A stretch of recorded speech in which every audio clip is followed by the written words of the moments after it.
Hello and welcome to today's reading vlog. This is my reading vlog for Ginny and Georgia season 1. So I'm going to be perfectly honest now, this is my second time starting this video. I started it about two and a half weeks ago, did the intro, didn't read any of the books. So I thought I'd just start it again because since I tried to start it the first time season 2 has come out. So I will now say I will probably do this for season 2 as well. But for now we are concentrating on season 1 of Ginny and Georgia. Basically, as I was watching it, I realised Ginny reads a lot of books. There's a lot of books that she either focuses in on, states she's read, or is physically seen reading. So I went through the episodes. I took one for a team. I just had to rewatch it, you know. Oh, woe is me.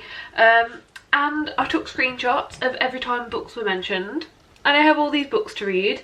There are 6 in total that either very clearly was shown and focused in on the show, like as in not necessarily by a character but by the camera, and then there was some that she's seen like reading, you actually see the screenshot of it being read, and there's some that are just mentioned of like, I have read this. So those are kind of the categories of like how these books show up. There are bookshelves as well throughout the show.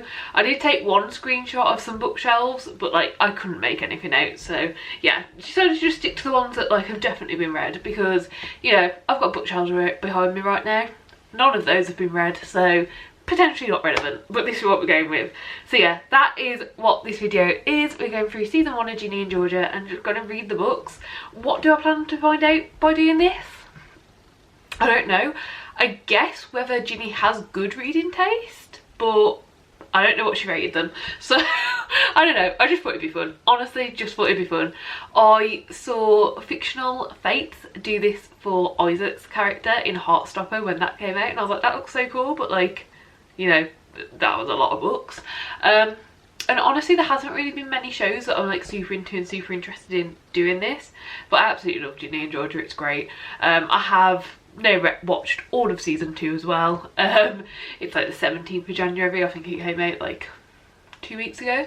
So yeah, have now watched all of that, and I was like, do you know what, I should probably get on with starting this video, because I mean, my first watch of season 2, I just watched it casually, but I did spot quite a lot of books, so I'm like, at some point I'll just have to do a rewatch and actually take screenshots then as well.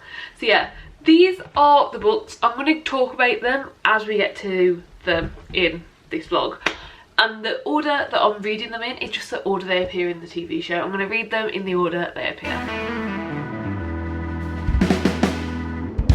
So the very first book that we see in the TV show is this one here. I will insert the screenshot now. This is focused in on a like moving box of books. You can't make out what any of the other books are, but the one clearly displayed on the top is On the Road by Jack Kerouac. So this is my version of it. It's the exact same book, it's just a different edition. And yeah, never read it, so I'm going to. It's as simple as that really. I don't really know what On the Road is about. Yeah, off to a great start, but my version has like no description, so I guess I should get up Goodreads and get a description of it. A quintessential novel of America and the Beat Generation, On the Road chronicles Jack Kerouac's years travelling the North American continent with his friend Neil Cassidy, a soybound hero of the snowy West. As Sal Paradise and Dean Moriarty, the two roam the country in a quest for self-knowledge and experience.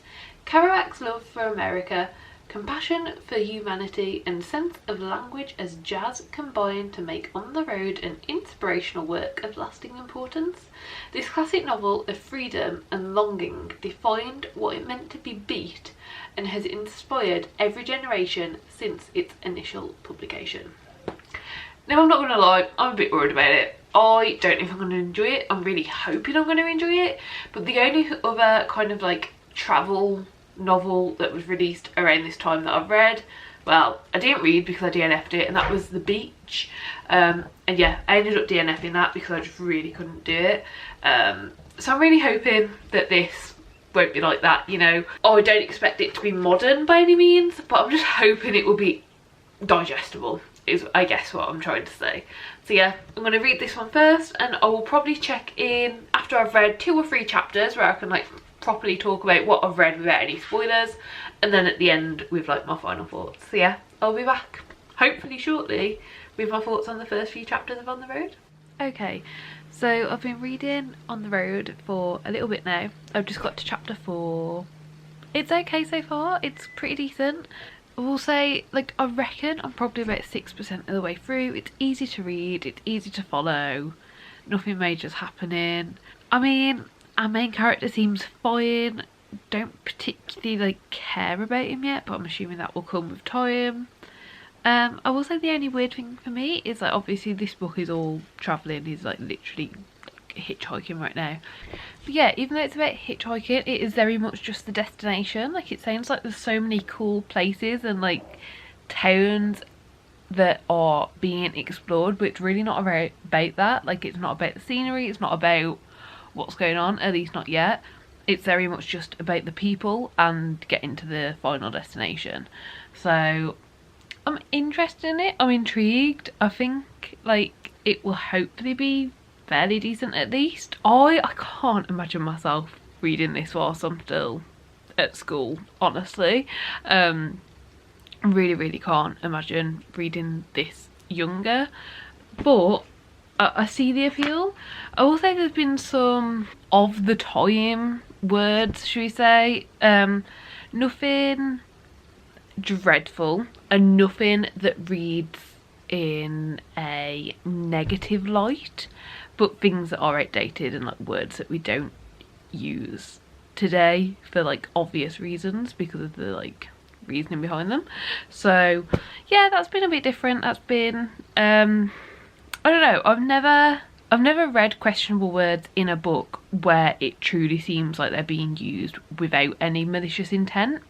So it's difficult because it's wrong and it shouldn't be this way, but like you can kind of tell it is just due to the time that the book was released. So yeah, I don't really know. I don't know how to feel about that. Yeah, so that's something as well. But yeah, as I said, I'm only read 4 chapters into it, probably about 6%, but that is like a quick guess.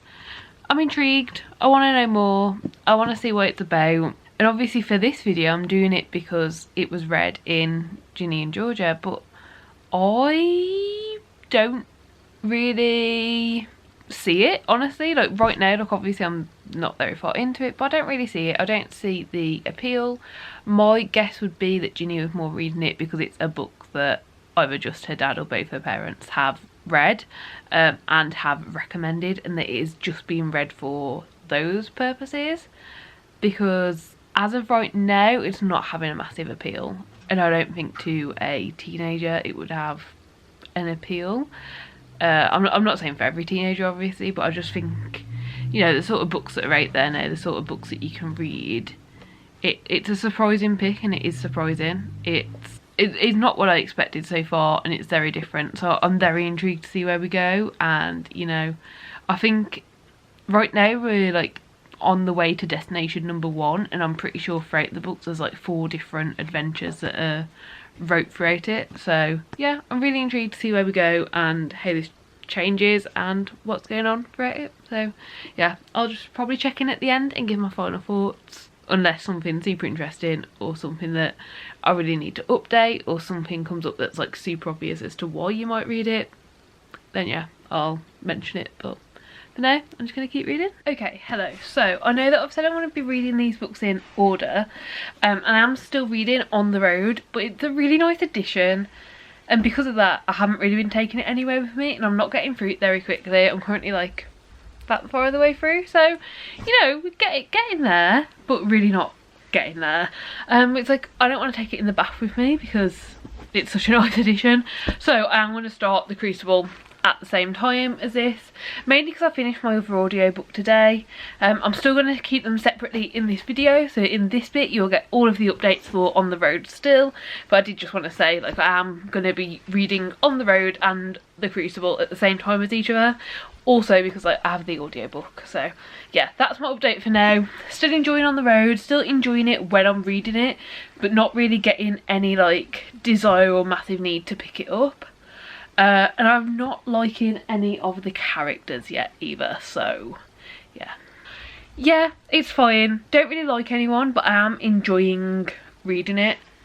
and I'm enjoying the description. I think it's a very interesting way to think, and the way that we're still so like people focused rather than place focused, it's very interesting. I don't really align with it, like whenever I've travelled, whenever I've done stuff, like I feel like a big point of travelling is to see where you are travelling to, and at least for part 1 that's not happening. So yeah, I'm still really intrigued by it, still going to keep reading, but that's my update for now. Yeah, I've basically only been reading it for like 20 to 30 minutes each night before bed, and I'm just not getting through it very quickly, so that's that. Hello, long time no see.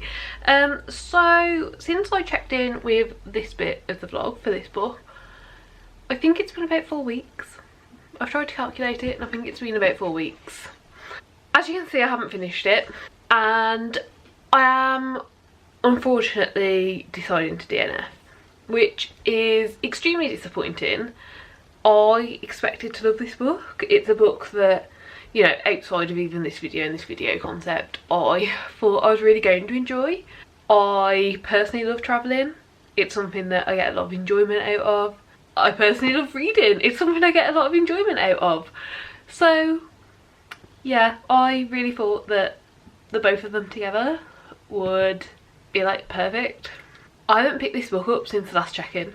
I'm bored. I don't want to pick it up. I am not interested in the story. I don't like the way they're travelling. Like honestly, like look, I'm not foreign. Maybe it changes. I am, yeah, so quick mental maths, almost 20%. I think it's probably like 17, 18, but we'll say almost 20. I can't.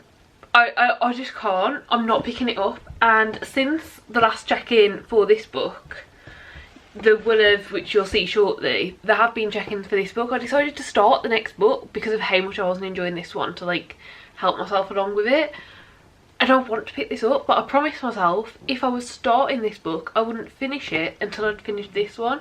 So I haven't been picking this one up, even though I've got like, I think I've got like 2 hours left of the audiobook, and I've been like, because it's a play, I've been reading along whilst listening, and it's been a really good time.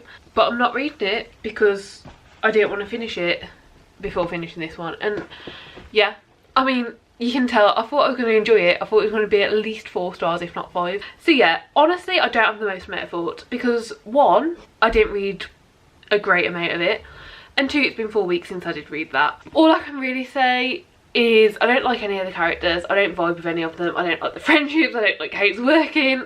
Don't like it. I also don't like the way they travel.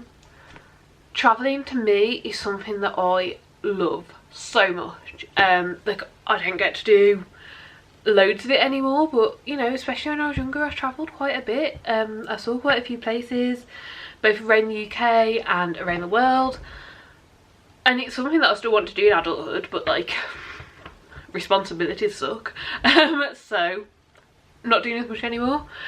But I just can't jive with the way that they are travelling, except for one building in one random town that they're stopped in. I couldn't tell you a single thing about any of the places that there were. I couldn't tell you a single fact, a single feature, a single like description about the places that they are. Like anywhere they've seen. You know, some places I can imagine because I've been there. So, you know, when they're describing these things, I'm kind of imagining where I've been, but like earlier. Yeah, I'm DNFing it. It's a shame. And I also feel like it's a shame because my plan was, once I'd finished each book, to kind of not only talk about my thoughts and feelings, but why I think they're included in the TV show. I don't know how much Ginny as a character would get from this. I feel like the main reason it's included is because that's how like the mom and dad met. They met through travelling, they met through that, and like one of the first things he mentioned was a quote from this book. So I feel like it's been passed down to her and she's read it because it's important to her parents. Without finishing it, I can't really tell you anymore, unfortunately. But yeah, that's that one. Let's just get on to the next book, honestly. I'll play what I've already done and then I'll come back and check in. Okay, hello. Book number 2 is The Crucible by Arthur Miller. This is classed as a modern classic. I'm very new to this world of classics. I read normally like 3 or 4 a year, and in this video it looks like there's quite a few. So yeah, This is a modern classic. So on the back it says, Arthur Miller's classic parable of mass hysteria draws a chilling parallel between the Salem witch hunt of 1692, one of the strangest and most awful chapters in human history, and the McCarthyism which gripped America in the 1950s, the story of how the small community of Salem is stirred into madness by superstition, paranoia and malice. Culminating in a violent climax is a savage attack on the evils of mindless persecution and the terrifying power of false accusations. So all I really know about this is it's written as a play. It's meant to be very close to like real life, how the Salem witch trials like would have happened, and also I believe that the author, when writing it, was writing it as like a critique, but I don't know if it actually reads that way. I've seen a few reviews on Goodreads where people are like, oh, like the critique in this was great, and then others where it's like there's not really a critique, it's just how it's written and you have to think of it critically. So yeah, I really wonder how I'm going to fall with this. I do have this, and there's also an audiobook available on Scribd. Scribd is what I use for most of my audiobooks. I've got a membership to Scribd that I pay for, and then I also have a library membership which is free, but there's just not as much available on the library, so I do intend to listen to most things on Scribd. I will leave a link down below if you want a free trial. It also gives me an extra 30 days for free, but yeah, link down below, 60-day free trial to Scribd if you haven't given it a go before. I've found it very good. Like, I still pay for it every month since I started my subscription, basically. So yeah, if you want to use the link, always grateful for an extra 30 days rather than paying, but it's also only £10.99, so it's not dreadful. But yeah, anyway, back to the book. I found a audiobook on Scribd for this. Looks like it's only narrated by one person, which is what I'm not sure if I will read it as the audiobook or as this. Basically, I've found that when I read plays, the best way for me to read them and enjoy them is to like have the book in front of me and be reading along, but whilst listening to an audiobook, because I feel like you get it most accurately to how it was meant to be portrayed, kind of thing. But I've only listened to like full cast plays this way before, so I'm not sure how this will go, but I'm very intrigued and very interested in it. So yeah, I'm gonna read the book, listen along, and I'll check in at some point. I'm probably gonna read for a bit tonight, and then I'll check in the morning and then tell you how far I've got and what I'm thinking so far. So yeah, that is The Crucible. Let's see what we think. So let's check in with this one.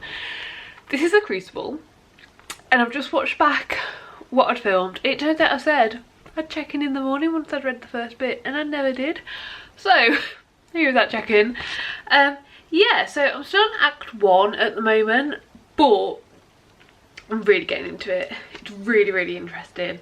And I'm also finding this book, being the book that was being talked about at the time it was, really interesting as well. So in the show, when we see this book come up, it's Ginny saying, oh, also I have read The Crucible, which she's saying to a teacher who is showing prejudice towards her.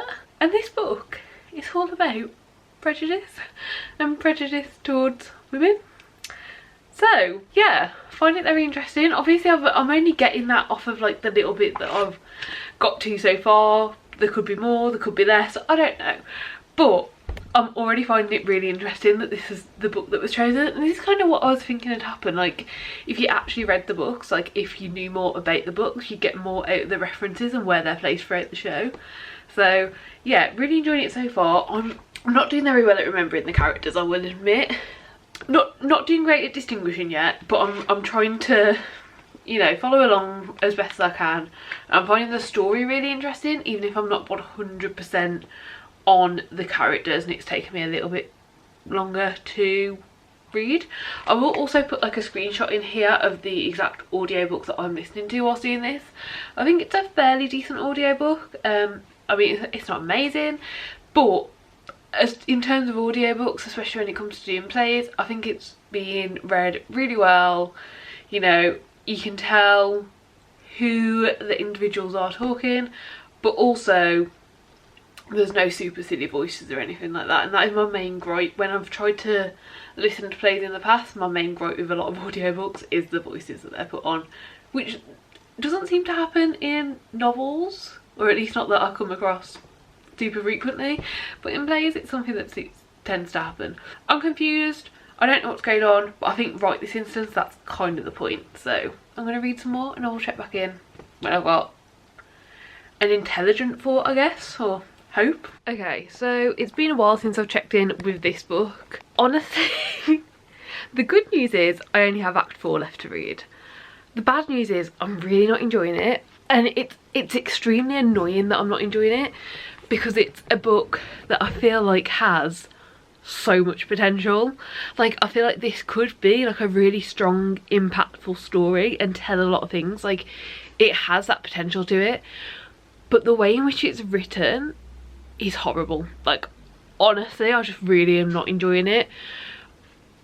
Oh yeah, there's so many words to say so little. Like, this could be a 30-40 page little like novella, short story, be written in like a novelised format rather than a play format, and I feel like it would have such an impact. It isn't having an impact. Basically everyone's lying, or no one's lying but everyone's probably lying, but everyone's telling the truth but no one wants the other people to also be telling the truth.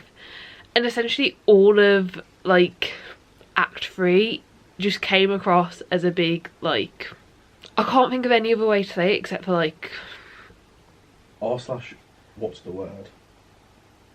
Pissing contest, verbal joust, brinkmanships, posturing. No, none of these are. No. Okay, so Jay reckons the best word to use to describe it is a dick measuring contest, which like isn't incorrect, it's just not what I'm going for. It's not like the perfect fit for how I'm feeling reading it, but yeah, I've really hated the last act especially. Yeah, I don't know, I'm really annoyed because it has so much potential. Like, I feel like the story it's telling could have been told so good and had so much like to it. I'm gonna read Act 4 and I'm gonna go on Goodreads and like read what other people thought. Maybe someone can turn my mind around, maybe someone has like interpreted this and seen this in like a really insightful way, but honestly this is just not it. Okay, so I finished this a couple of hours ago and I've given myself some time to think about it. I've given it 1.5 stars, which seems extreme, but that's how I felt. Like, for me 2 stars is I didn't personally enjoy this, but I can really see the benefits to it. I can really see, like, you know, some positives in it. It just wasn't personally for me. And 1 star is just like, no, not at all. And it was in between those two. So 1.5 stars. That's what I'm giving it. Yeah, I don't have a lot to say except for like it just didn't hit. Like, it just really didn't work for me. The story itself had so much potential and I really wish it would have done more, but it didn't. I don't know if that was the writing style, I don't know if that's because it was set out as a play, I don't know if that's because of how wordy it was and I was getting annoyed. Like, I don't know, there are many reasons why it might not have worked for me, but it just really didn't. Yeah, that's it really. I have, however, found 2 non-fiction books that have been released in the last couple of years that are like based on like the same or similar events, like the same sort of witch trials going on. So I've added those to my wish list and I'm going to give those a go at some point, because I feel like it'll be the same sort of thing but in a way that's much nicer, easier to read, and that I just vibe with more. So yeah, unfortunately this is 1.5 stars, but yeah, that's just how it is. I've actually read the next 2 books I think that you're allowed to go into, so I think I'm going to pick up one of the other 2 books that I'm halfway through. But yeah, let's just keep this going, let's talk about the books. Okay, hello. Just thought I'd like quickly pop in and say I'm going to be starting this. I'm intrigued. I want to know more, I want to learn more, I want to understand.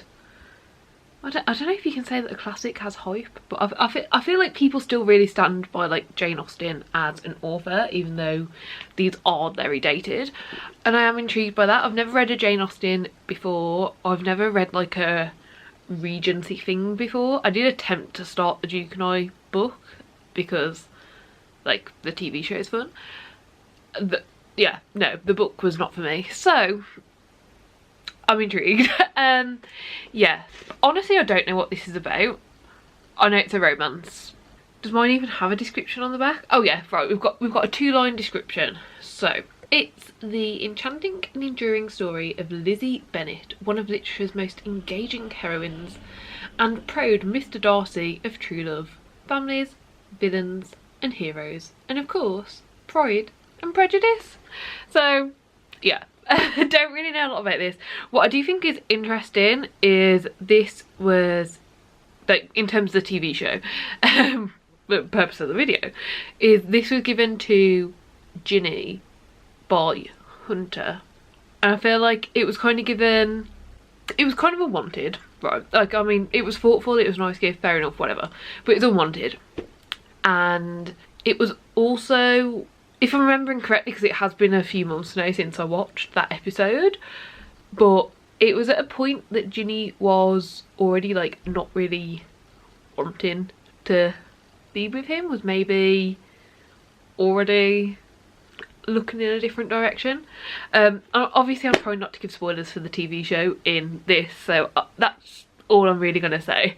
But yeah, I just wonder if there's going to be anything in here that is a similar situation to that, whether it was foreshadowing it all, anything like that. That's kind of the main thing I'm curious about. Chapter 1. It is a truth universally acknowledged that a single man in possession of a good fortune must be in want of a wife. However little known the feelings or views of such a man may be on his first entering a neighbourhood, this truth is so well fixed in the minds of the surrounding families that he is considered as the rightful property of some one or other of their daughters. So, I've only listened to that little snippet, and I feel like that the voice seems decent. That's mainly what I look for when it comes to deciding to read something via audiobook, is how is the voice, is it listenable? Like, that was on 1.5 speed what I was just listening to, and I feel like that's no problem at all. So yeah, that's the plan. I'm gonna give it a read, gonna listen along. Right now I have nothing to add, but I'm really hoping I enjoy it. I'll try and check in after I've read like a few chapters and kind of like figured out the vibe for the book, because to be honest I don't really know what I'm going into. So yeah, I'm 2 chapters in and every single person is fucking insufferable. Like, like reading it, like there's like actual cringe, like I can feel my body like shrinking in. Yeah, no, not a fan. This video is not going good so far. I'm still intrigued to keep reading right now. I'm 2 chapters in, which is 9 pages. Yeah, I'm still intrigued. I'm still curious as to why everyone loves this. We haven't seen anything from Lizzie, who's the person that's mentioned on the back, so I'm hopeful that it will get better, like the more we know the characters. We've only really seen, it's not really from perspective, it's just like it's only really acknowledged the like mother and father of the children so far, and Lizzie's one of those daughters. So I'm hoping at some point like the narration style will like acknowledge her, what she's thinking, and maybe it will get better then. Maybe that's why people like it. But yeah, there we go. I'll keep reading. We'll check in later on. Yeah, I do think I'll finish this no matter what, because the audiobook is really easy to listen along with, and I've got a lot of cleaning to do the weekend, so you know, why not make a bad time worse? Okay, so I just thought I'd film a quick update and just say I'm up to chapter 25 in this, and I think I've realised I just find this book and this style of story boring. Like, I don't care, I have no interest in it. I don't think it helps that I don't like any of the characters, but I don't need to like characters to like a story, and I do know that, but it does help. But yeah, like, I'm up to chapter 25, which is probably like over a third of the way in. And the 2 things that have happened so far that are really problematic and the worst things in the world for them is their cousin is marrying their friend rather than marrying one of them. Like, shocking, how dreadful. Yeah. And the other thing is like one of their marriage prospects has gone away for the winter months. I don't know how I'm meant to care about this. I just, it's not bad. It's not bad writing. It's not like off-putting anyway. I've just been listening to the audiobook, and like when I've been doing things, like just popping the audiobook on, and it's fine to listen to, but I just feel bored. I feel like if I'd have just sat down with a book, if I wasn't like able to read it whilst doing other things, I'd just not bother because it's just boring. Okay, so I finished Pride and Prejudice in the early hours of this morning. I'm gonna give it 3 stars. Like, when I'm talking about this, it wasn't bad.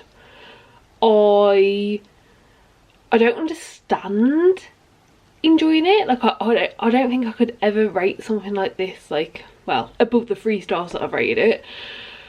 But I'm sure there's people out there who do genuinely enjoy this. I'm sure this sort of like fiction, this sort of thing where you are like completely in this different time is appealing to some people. It's really not for me.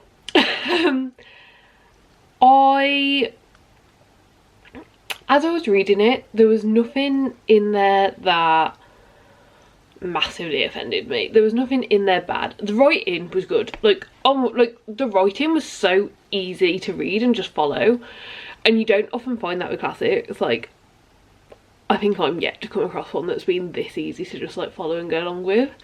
But having said that, I didn't enjoy any of the context. I didn't enjoy any of the characters. I didn't enjoy the themes. Like, yeah, it was just a very mediocre, easy to follow along with book. None of our characters were likeable. I don't know if they're meant to be, but none of them were likeable. They all had different personalities. That was something, like, they were easy to distinguish between. There were some of them I actively hated, which I guess is good because it made me feel that emotion, but a lot of them were just like, yeah, not none of them were nice. None of them seemed like people I could get along with. I can't really get more into my feelings without going spoilery with this, and honestly I don't think there's any need. It was fine. In terms of the show and how it comes into that, like, this isn't super spoilery, but it was gifted, like, as you would have seen in the screenshot I'll have put in already. The first time we saw this, it was being gifted from Hunter to Ginny, and it was kind of like, I don't want to say unwanted, but like an unwelcome gift. It wasn't easy to understand. At the time when I read it, I didn't understand. I was thinking there was going to be some context. There wasn't really any context in terms of like when I was reading this. Like, I don't know. I guess I just thought it would have been, you know, at least a sensible book to pick if maybe like the general themes were being followed in the show. And I can't remember exactly how the relationships were, so maybe some of the relationships were at like a specific point in this book, I'm not sure. But nothing noticeable anyway. I get why it was an unwanted gift. Like, it was given as like, oh, like, this is my sister who's at like, I think it's college in America, but like university, her annotated book to help you with stuff, and it's like, really don't. I could see how if you were studying this you might annotate it, but I don't understand that unless you were doing it in a different context to English, as in like the subject of English, I don't understand that there would be a difference in annotation and understanding between different levels, whether that be school, college, university, whatever. I do feel like this could be studied in different subjects and be annotated for different reasons, but I don't think that was the vibe we were getting. But yeah, basically 3 stars, mediocre, meh, not for me. Oh, but what I will say is, it wasn't for me and I didn't enjoy it, and like, it wasn't a major thing, but it hasn't put me off reading this style of book. It hasn't even put me off the author because the writing was so good, and I feel like potentially I'll probably read some more of the author's books. I own one more of them already anyway. It's annoying because I feel like if this author was writing like today in this time, I might properly enjoy the book. And the writing was really good and the characters were very like individual. Yeah, I think a lot of it is to do with the time, and just I don't think there's a single thing in here that I agreed with. So I thought I'd pop in and introduce the next read because I found some really fun audiobooks for it on Script and I need to have a bath, so I thought this was a perfect time. So my next read is going to be Alice's Adventures in Wonderland. It's actually only half this thickness, just the copy that I own has 2 books in it. We see Ginny pick this book up and offer to read it when there's a fight going on. She offers to read it to Austin and their cousin. So, you know, like, it's not necessarily a book she's currently reading, but it's like a childhood book, I would imagine, and obviously one that she's read.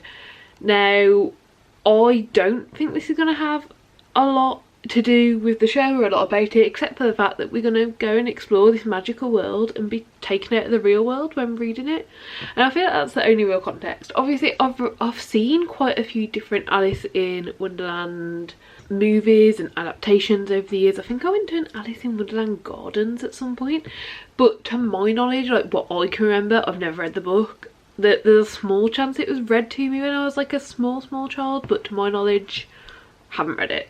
So yeah, the book is actually called Alice's Adventures in Wonderland as well, which I thought was interesting because I'm sure that none of the adaptations I saw had like the adventure part in it.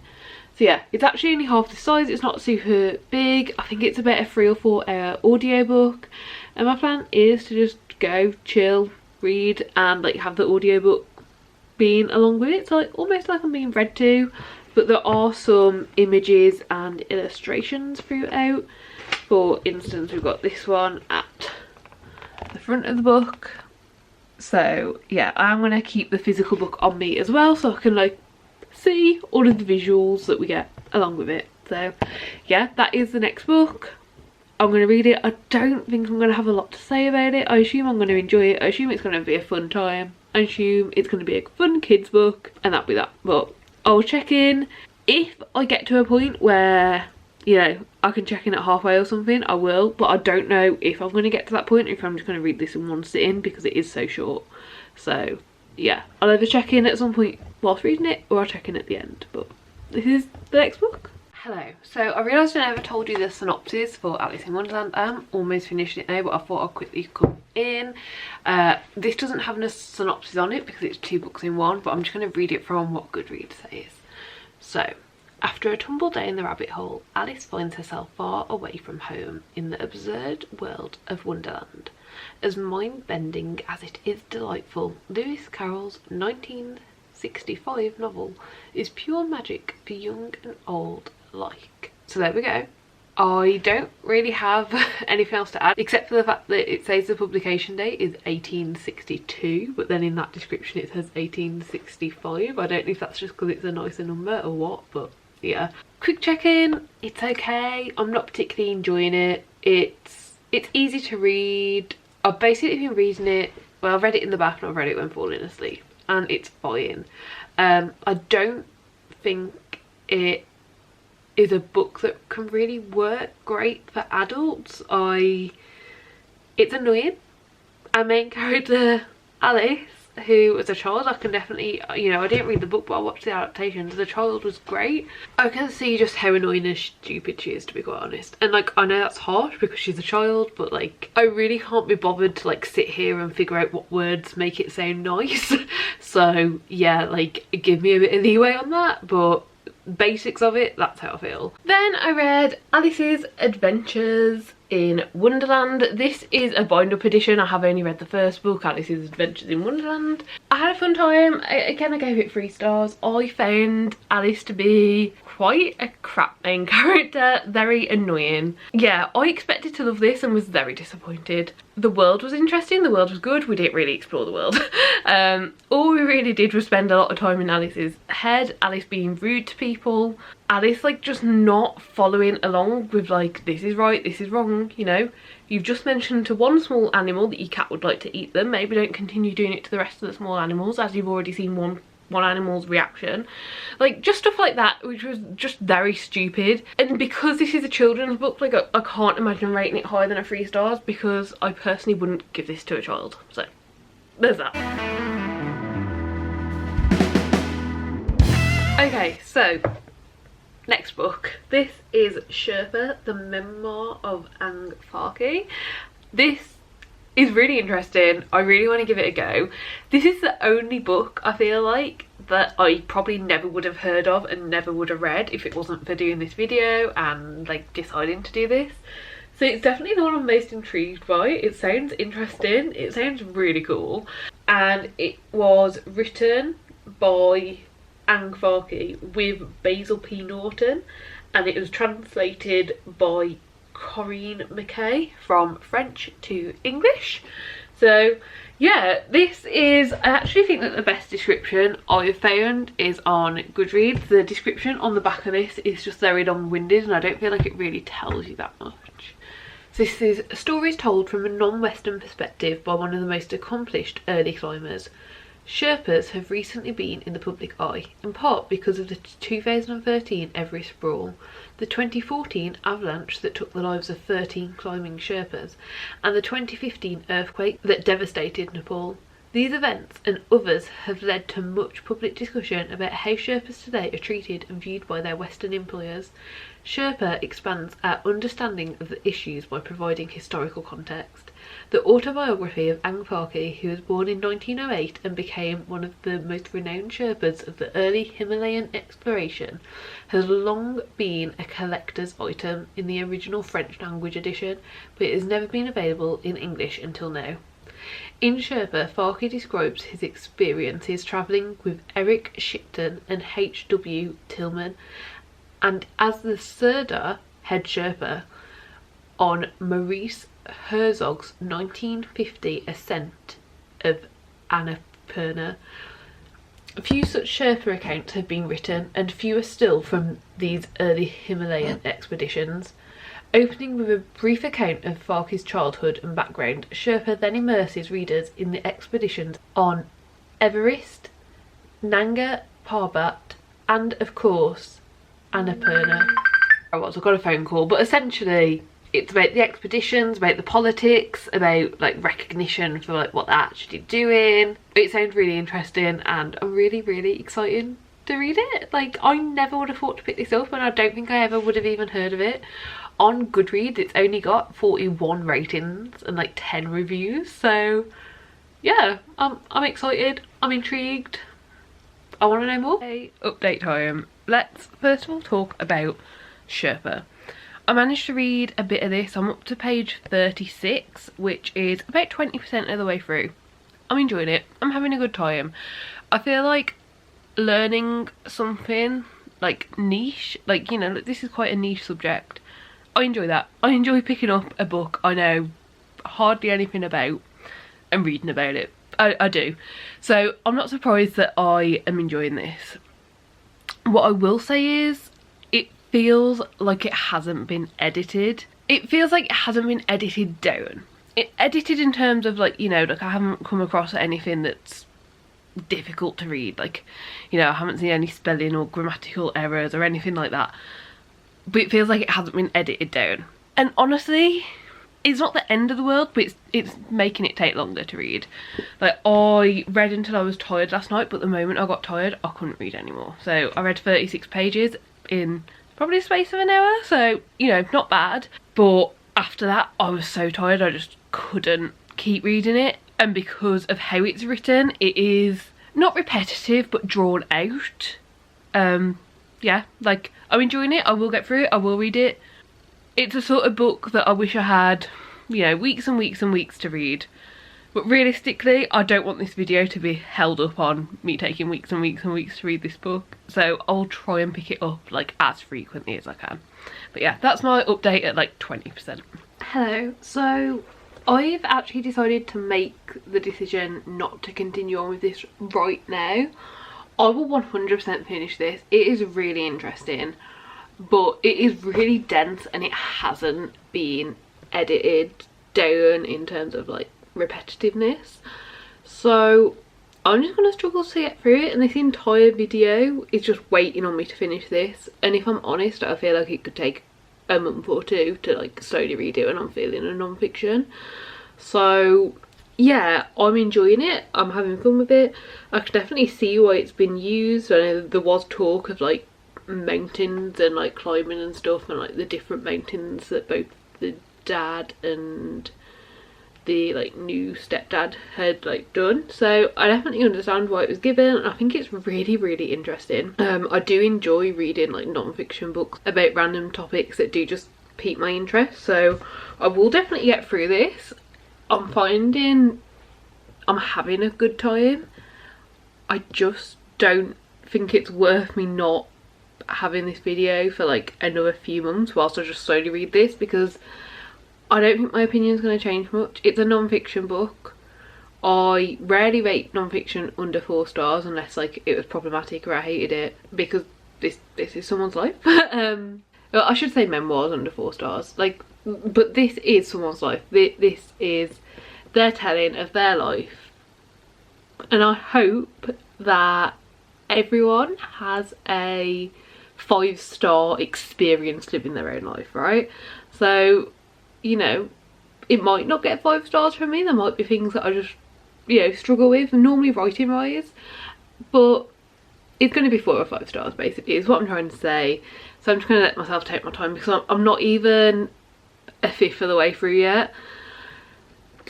So yeah, I am gonna put it down. Like, I will keep reading it, like I'll probably still read it, like, you know, a few times a week I'll pick it up, I'm sure.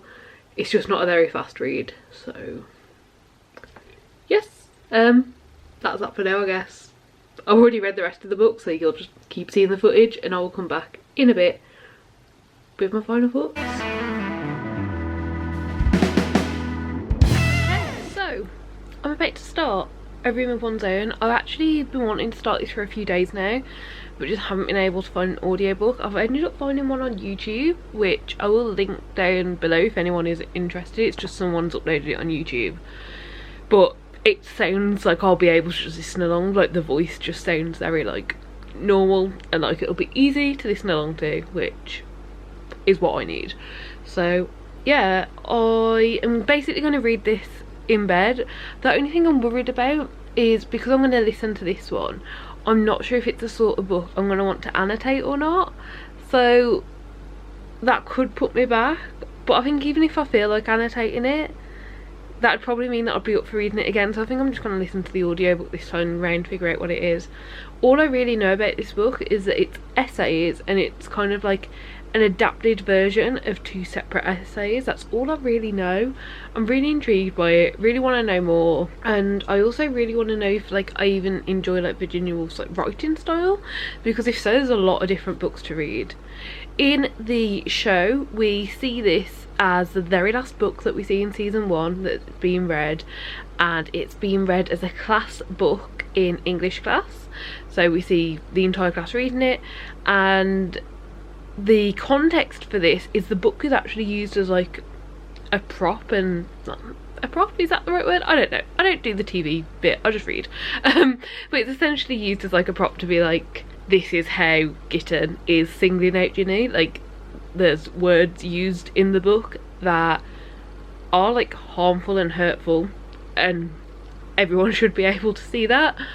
But Gitten singles Ginny out as if she's the only one that's going to be hurt by that. So yeah, that's kind of the context of the show. So there's at least something known about the book in the show that is like, you know, the rest of these have just been seen as being read. We haven't really heard anything more about them, except for like, my sister's also read this, I have read this, stuff like that. So yeah, I'm really intrigued by this. It's a book that I've owned for a while and I've really wanted to get to, so I'm really excited to get to it. So yeah, I'll check in once I've read a bit and let you know what I think. I also have an update for A Room of One's Own. I don't know how far into this I am. I found an audiobook online. The audiobook was just over 4 hours, I think. Yeah, 4 hours and 2 minutes. And last night I put the audiobook on before bed. I lay down, I started listening, I got 11 minutes in. I was hooked, okay? Like, I was hooked. I was enjoying it. I was having a great time. Like, oh my gosh, like, so interesting. Like, you can very much tell, like, the way it's written, it's so intellectual, but in a way that isn't difficult to understand. But it was too much for a bedtime audiobook. I was not going to sleep if I continued listening, because my brain was going and going and going. yeah, I was not going to be able to sleep if I listened to this audiobook before bed, so I did put it down at 11 minutes in. But it was so interesting. I was infuriated by parts, but like parts that I felt like you were meant to be like, you know, this is not okay. These are things that are no longer the case today, so, you know, that makes me feel a bit better about it, but still, you know, shit, people had to go through this shit. The main one was she got to the library, and the library was part of like this big thing, and she was like, you know, if I can just go and see it myself, I'll be able to continue with this thought process. And she got to the library and it's like, women aren't allowed in without an escort, and even then it has to be authorised or something. Oh, sorry. You fucking what, mate? Like, yeah, I put it down after that point because I could feel myself. I was like, oh, I'm not gonna sleep if I keep reading. But yeah, I find it so interesting so far. I think I'm just gonna listen to the audiobook this time, but it's definitely a book I'm gonna pick up again and like really try and analyse and annotate. Hello, so as I've got the audiobook for Everyone's Own, I've just been like tidying my desk whilst listening to it, and I've just got to the end of part 3, which I'm pretty sure is halfway through. I'm having a good time, like I'm finding it very interesting, but before the end of section 1, I very quickly realised that this needed to be treated more of like a time capsule than anything that's actually good for today. Let's say it is very white centric, it is very rich centric. I feel like there's probably a word for that, but like, yeah, if you've got money it applies, but other than that, like, it's not looking at anyone else. And I want to say it's quite like Eurocentric as well, but even then we've only had a few other mentions of like other European countries. It is mainly just very much UK based. I'm finding it interesting to read, I'm finding it interesting to like understand these thoughts. I don't agree with many of them. I'm finding like when we actually get to the point of the thought, I'm finding it very difficult to agree with and understand and be like, come on, you're putting this work in, you are really trying to think about this, take it a step further maybe, like maybe we could expand on it a bit. I don't know, like it's interesting and it's an essay, it's just one person's thought, you know. I don't have to understand it, I don't have to agree with it, like you wouldn't be expected to agree with every essay you read. I'm surprised this is still so popular, to be honest. So many better things in my opinion to read. For instance, there's a tiny little book called We Should All Be Feminists, which I'm not 100% sure what this book is trying to do yet, Everyone's Own. I'm not 100% sure, but I feel like what it's trying to do, what it's maybe trying to get out to people, We Should All Be Feminists does better. Again, not perfect, but I don't know, there's so much more like modern, and like even then, like I'm sure there's better ones that I just haven't read yet. So yeah, I'm having an alright time with it. I'm quite enjoying the process. It's not going to get above 4 stars because just how outdated it is. I feel like outdated non-fiction, like I can't rate too highly. So I finished this. I've given it 2.5 stars in the end. It's very annoying. I think I even checked in before I'd even finished section 1 and said it was good. It didn't continue on that way. It was an interesting read all the way through. Like at no point did I consider putting it down because I was genuinely intrigued by like what this one person thought. Like this is a time that I haven't really read much about, but this is out there as a feminist text and it isn't. Like this is not feminism. Blaming other women for the fact that women aren't educated is not feminist. In a part of it, it said how these like wealthy women should be able to get education. So shouldn't everyone be able to get education, not just if you're wealthy? there were so many things. What I'm going to do is, here I'm going to put my Goodreads review. I'm just going to put it. I don't want to rant about this book. I don't want to. So yeah, if you wish to, you can read the Goodreads review. I would only recommend this book to someone if you can, one, if you already educated yourself in like feminism, what it means, like how to be a feminist, how to like truly like health, and you can also read this, acknowledge where it's incorrect, and like kind of view it as a time capsule, basically, is how I'm seeing it. Like if you just view it as this one wealthy woman's viewpoint in this one part in time, I think you can read it and it can be intriguing. What's annoying me is like it's said as a feminist text. Like at one point she literally comments on the suffrage movements, like that's the women's rights movement, and she complains that they are responsible for how men have to react. Yeah, I'm not going to keep going on about this. I gave it 2.5 stars. I did not enjoy it. I was intrigued by it. I was interested reading it. Did not enjoy it. Did not see value in it. Okay, so here is my conclusion. I've sat down, I've edited all of this video, and I'm realising quite a lot of things. So I guess the first thing to say is I don't actually think that any of these books were like dreadful, no one should read them. I feel like there's people that will enjoy each of those. These people just aren't me.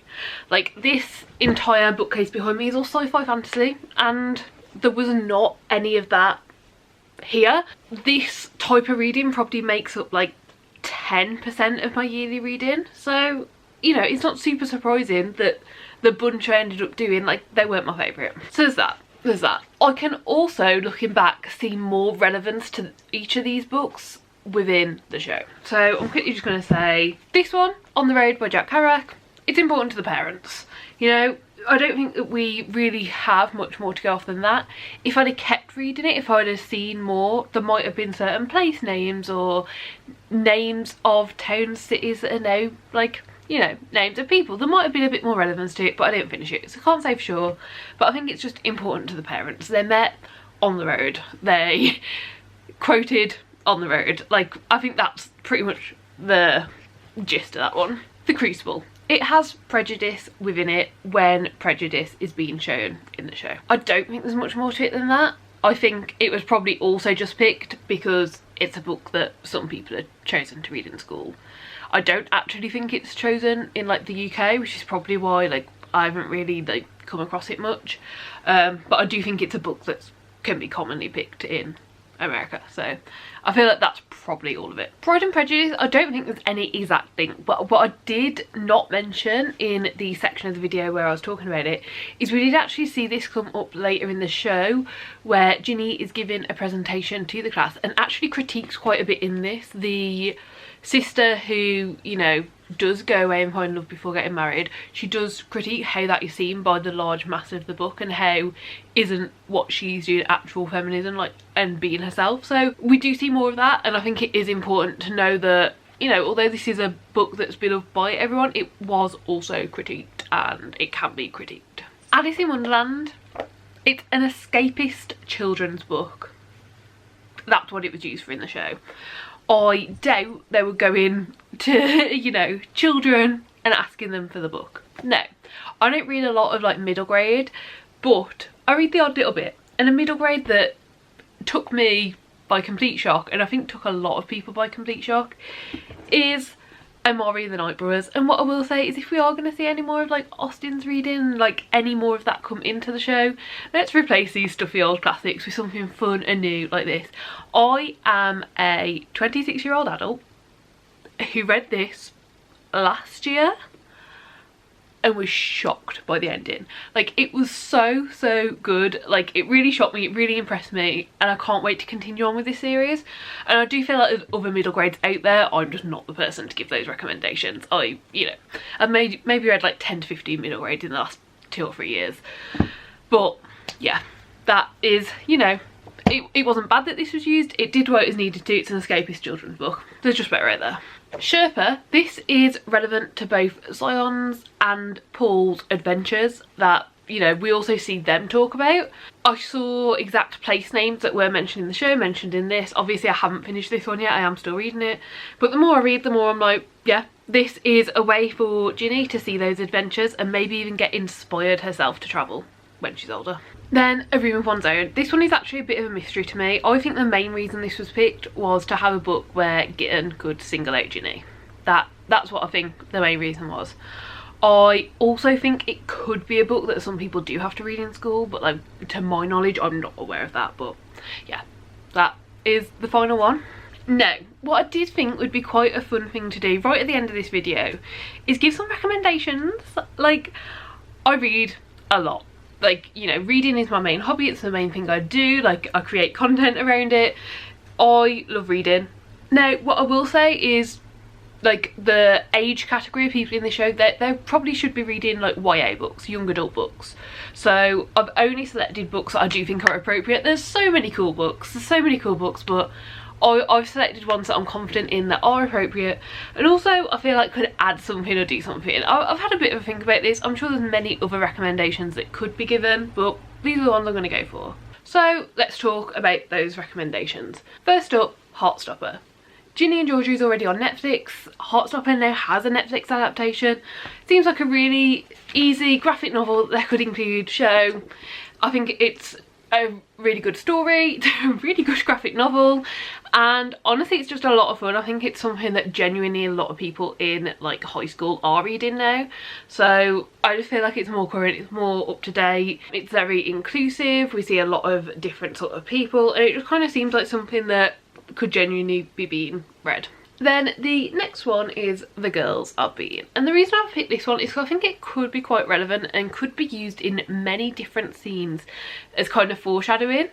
I don't know exactly what, obviously, but essentially The Girls I've Been, we've got Nora, who grew up with her mom being a con artist, and Nora, her entire childhood was, you know, going along with this. Like, she was made to be whoever the mom wanted her to be, and Nora's now older. I think it's that she escaped 5 years ago. Nora is now nice, normal, until this morning where she finds herself held at gunpoint in a bank heist. So that is kind of where we set off, and I just feel like, you know, we especially get a lot of flashbacks, we get a lot of conversation about the relationship between this daughter and mom, even though we don't really properly know the mom. I think it could be interesting. I think it could be used in multiple ways, so yeah, there's that one. Okay, and then we have Bingo Love. I'm going to recommend this one for many reasons. One, I've just spotted, I wasn't sure what age this was for, but I've just spotted on the back it does say teen, so it should be fine. And we've got two grandmas here. These are our two grandmas on the front, and these are Hazel and Marie. These grandmas fell in love at the church bingo in 1963, and because of like familial reasons and reasons of the time, they couldn't be together. They didn't feel like they could be together with each other and be themselves. And this book actually takes place, I think it's about 60 years later, 40 to 60 years later this book takes place, and they see each other again for the first time, and those feelings are still there, and they have to explore that and explore. They've both gone off and had families of their own, and they're both, you know, these fully grown adults now, and they've met the love of their life again. And this is just a really lovely, hopeful, heartwarming story of these two grandmas who get to be in love. So yeah, I just think it could be a really lovely one to include. This next one is The Poet X. Honestly, I wasn't the biggest fan of this. I enjoyed most of it, but the ending just really didn't like get with me. But this is all about spoken word and about poetry and really exploring that. And obviously, you know, throughout season 1 we see Ginny explore that and start to do that and, you know, get into that, and we see it, you know, poetry still taking part in season 2. It is a part, so I feel like this is a book that could go along with that. What I will say, I found the church bit a bit heavy. Like, I don't care for religion, and it's not something I really want to read about, and from the back it wasn't really clear, so I will say like it's a bit preachy in places. I found it a bit preachy. The main reason I didn't like it is I didn't feel like the end and the end resolutions really aligned with our character and how our character felt, but it was still overall a good book. And I think actually looking for like spoken word and like poetry books, this is a really good one. I have read others that are better, but they're not YA, so I just can't recommend them right now. And then the last one that's kind of like super relevant to the show is, this is a slight spoiler for season 2, like it's not a major spoiler, but I'm just saying, we do see Ginny go to therapy, and this is a really cute lovely book called Dinosaur Therapy. This is the first of this like dinosaur series, and it's basically split up into different parts: growing up, depression, happiness, relationships, stress, overthinking, anxiety, work and success and failure. And each page is just a very simple comic book strip. So for instance, the first one we've got an egg cracking more, a dinosaur popping out, this is a mistake. And it's all just very like fun, relatable things, but also a way that I feel like could make it easier to talk about the things that you're feeling. Like, I know for me there's been a few strips in here that I've really related to, and being able to be like, this is how I feel, this blue dinosaur, this is how I feel, and like showing that to my boyfriend, it has been helpful. Like, you know, it's not going to solve anything, it's not going to fix anything, but I do think, you know, one, it's fun and it does kind of help you just normalise therapy and like needing mental health help, but also I think it's a really good one just for opening communication up. Okay, and then this last one is, we haven't seen any sort of like fantasy sci-fi books. We haven't seen any like that, so I went and looked through my shelves and kind of thought, YA, fantasy sci-fi, what would I recommend? What would be the first book I recommend to someone? And then I've also watched all of season 2 since like making this video. So if I do this video again for season 2, spoiler, she reads Romeo and Juliet in English class. So I decided actually a really fun one to see could be These Violent Delights. This is the first book in the first Shanghai duology by Chloe Gong, and it's a fantasy where, you know, there is a fantasy plot, there are things going on, but it's also a Romeo and Juliet retelling in 1926 Shanghai. It's so much fun. We follow Juliet and Roma, and Juliet is the proud heir of the Scarlet Gang. Roma Montagov is part of the White Flowers, and when a deadly madness strikes gangsters on both sides, the people start to whisper of a contagion and a monster in the shadows. It's a lot of fun, and I think because we've already got like that English aspect, you know, this is written as a retelling, and I do think it stays relatively truthful to the story as it can, with it changing where it's set and also adding in that fantasy element. Sorry if you can hear my cat scratching his post. That's what time of day it is apparently. Yeah, I just think this could be a really fun fantasy to start with, but also a fun fantasy like if you already do have those like English and like reading aspects about you. Like, oh, I love this series. Like, there's this duology, there's another duology after which will be finished this year, and there's also a short story collection in between. Yeah, I absolutely love it. I think it's great. Like, as an adult this holds up. Like, you don't need to be like a teen or a young adult to read this. Still holds up amazing, still is a really great series. So that's kind of my one, trying to sneak in a book that I would prioritise and would go for naturally, and like, you know, a book within my favourite genres. So that's the last recommendation. So there we go, that is everything I have to say. I do hope that you've enjoyed the video. It's been a bit of a long one, and it's been a bit of a weird one in terms of reading, but hopefully you've still had a good time. Do give the video a like if you liked it, subscribe down below if you'd like to see more content like this, and hopefully I'll see you next time. Bye.